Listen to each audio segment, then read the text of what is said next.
কক্সবাজারে রোহিঙ্গা শরণার্থী শিবির পরিদর্শন করেছেন আন্তর্জাতিক অপরাধ আদালতের প্রধান কৌঁসুলি করিম এ খান। সকালে তিনি উখিয়া উপজেলায় অবস্থিত ১ ও ৪ নম্বর রোহিঙ্গা ক্যাম্প পরিদর্শন ও রোহিঙ্গা কমিউনিটি লিডারদের সাথে বৈঠক করেন। রোহিঙ্গা কমিউনিটি লিডাররা জানান, ২০১৭ সালে রাখাইনে মিয়ানমার সামরিক জান্তা যেরকম গণহত্যা চালিয়েছে, বর্তমানে ২০২৪ সালে একই রকম গণহত্যা চালাচ্ছে আরাকান আর্মি ও মিয়ানমার সামরিক জান্তা। এই সময় রোহিঙ্গারা ২০১৭ সালের পাশাপাশি রাখাইনের চলমান গণহত্যার বিচার দাবি করেন। মিয়ানমারের রাখাইন থেকে রোহিঙ্গা বিতাড়নে মানবতা বিরোধী অপরাধের বিষয়ে খোঁজ নিতে আইসিসি প্রধান কৌঁসুলি হিসেবে করিম খানের এটা তৃতীয় বাংলাদেশ সফর।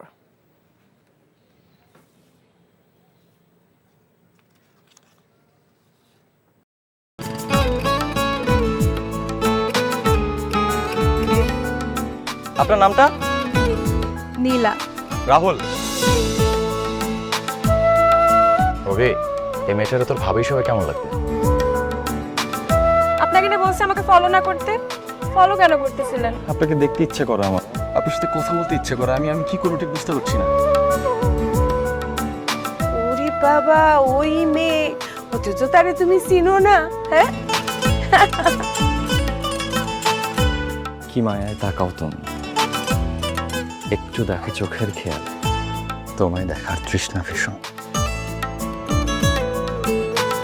ভালোবাসায় বুঝি দেনা পাওনা থাকে?